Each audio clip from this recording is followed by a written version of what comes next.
since yesterday. That's right, stuck on the interstate since yesterday. So there is an effort to try to get those folks off. So if you have travel plans to go I-20 eastbound, avoid it, please. You're just probably going to get in the way, especially when you get over there east near Arcadia and east of Arcadia. Avoid that area at all costs because they want to go and get those folks cleared out so they can get out of there and go home. Anyway, let's talk a little bit about traffic for us right now. So the problem for tonight is going to be this. Temperatures, well, some areas never got above freezing, but because of all of the melting that was able to take place thanks to the sun and the ground temperature, there's going to be obviously still a lot of freezing rain and as far as sleet that accumulated in some areas. That area there, that's still going to stay frozen. Then on top of that, that slushiness, that may turn around and freeze and make these a little bit slicker as well, and you may have some black ice. So use extreme caution if you do have plans to get out there this evening. Again, it's advised not to get out there, but just in case you had to because of an emergency. So let's see what's going on. Again, I-49 in town shut down. Cross Lake, I-220 over Cross Lake still open. You see some vehicles out there as well. They got a good little driving lane there. Now, if it stays dry, hopefully they will be okay. But again, stay very, very alert. If it looks wet, it probably isn't wet. It could be ice. So keep that in mind there. That'd be black ice, as the saying goes. Then we go to I-20 over in Bossier City. This is I-20 Traffic Street right there near the Traffic Street exit, near the bridge.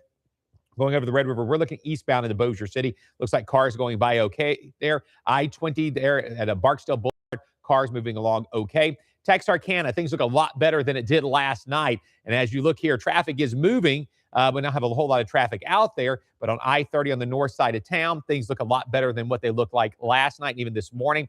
Marshall, Texas, US 59 and Highway 80 intersection there in town looks a lot better also. And then I-20 over near Longview, Texas looks decent also for you. But we got a lot of ice still on a lot of the area roads across a good chunk of the Arklatex, and we have ourselves that extreme cold warning that is in place for us overnight tonight, because by tomorrow morning, you'll be talking about temperatures single digits to the teens. About 11 perhaps in Atlanta, Ruston at 14, 15 in Natchitoches, the area between Ringgold, Coshada, and Mansfield, about 13, 14 degrees, Center 13, Henderson 13. So very, very cold. Again, faucets, both of them on a decent drip to make a steady stream there. You want to make sure both sides are adequately running overnight tonight. Here's what the deal of it is.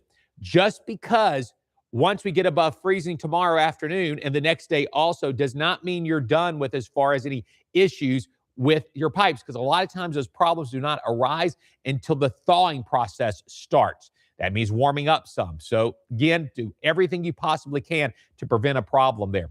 Temperatures for you right now. 20s area-wide, 25 now updated for you there in Shreveport. So below freezing for sure. So again, the freezing process is going to start. And again, use extra caution if you're out tonight. And again, avoid doing that if at all possible. As we look ahead for you here, extreme cold warning until noon on Tuesday. Tuesday morning temperatures could range between 15 degrees for you. Melting continues tomorrow. Now, we had melting today. It stopped. Fortunately, we do not have to start over tomorrow. We're going to pick up where we left off and start the melting process tomorrow. And let's hope we can do a whole lot more tomorrow by those temperatures getting above freezing, upper 30s to lower and maybe middle 40s. Precip chances at the end of the week look slim. At one time, it looked like back on Friday that we could have another winter storm at the end of this week. Right now, odds are very slim. We'll watch and see, but the latest data that's been coming out shows a weak disturbance moving through with very little precip. So even if it did a little bit, based on what I'm seeing right now, hopefully things will be okay. Texarkana for you here this evening. Got yourself some white highway there because of the sleet around the area. As far as Logansport, the bridge going across the river. There's another bridge over here, no lights on it though. Going across the river. Let's watch that vehicle right there. See how it goes on across, and looks pretty decent. Not going at a super high speed there. Again, slow it down for your own sake and for sake of others as well. By the way, the numbers for today. Officially in Shreveport, let me point this out here. Obviously, the product was put out before this happened. Shreveport technically hit 33 degrees today for a very, very short period of time. Basically, you'd probably say we're still below freezing. In many areas around Shreveport, probably stayed below freezing. Start off the day at 19. 14 and 33, your extremes there for you in the Texarkana area. Forecast high temperatures for tomorrow afternoon will probably be warming upwards there into the 30s and into the 40s expected.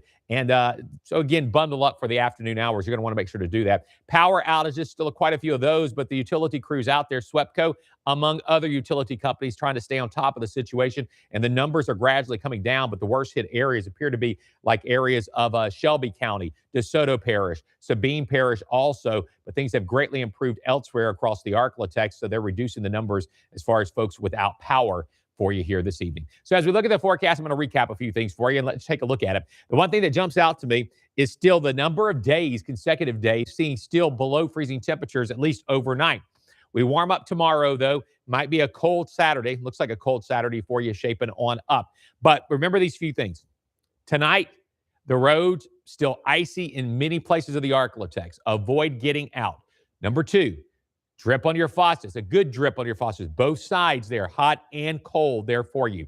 If you don't have to travel, do not travel because of how things are looking out there for us. You're going to end up having, some refreezing going on. Now, if an area dried out, it's not going to freeze because it's dried out. And so that's some good news. We've seen several of those places do exactly that. But again, tomorrow morning, caution. Once you get up in the morning, mid-morning or so, if your house or someplace is facing east towards the sun, that's going to start melting first. And then anything facing the west towards the second half of the day, that will go and start melting as well. A lot of places are going to start some opening up tomorrow. That means more people will get out on our area roadways. So please be careful and slow down if you are going to do that as well. So we still got to get through this. Not completely done as of yet. Another very cold night ahead. We hit 13 degrees tomorrow morning. That would tie the old record for the date set back, I believe, in the 1800s, and for Shreveport, for example. So it could be 13 degrees, pretty cold. We only got down to 19 this morning, so it looks like 13 for right now. So stay with us. We'll have more for you, and join us tonight, folks, coming up at 9 p.m. KPXJ, 10 p.m. KTBS.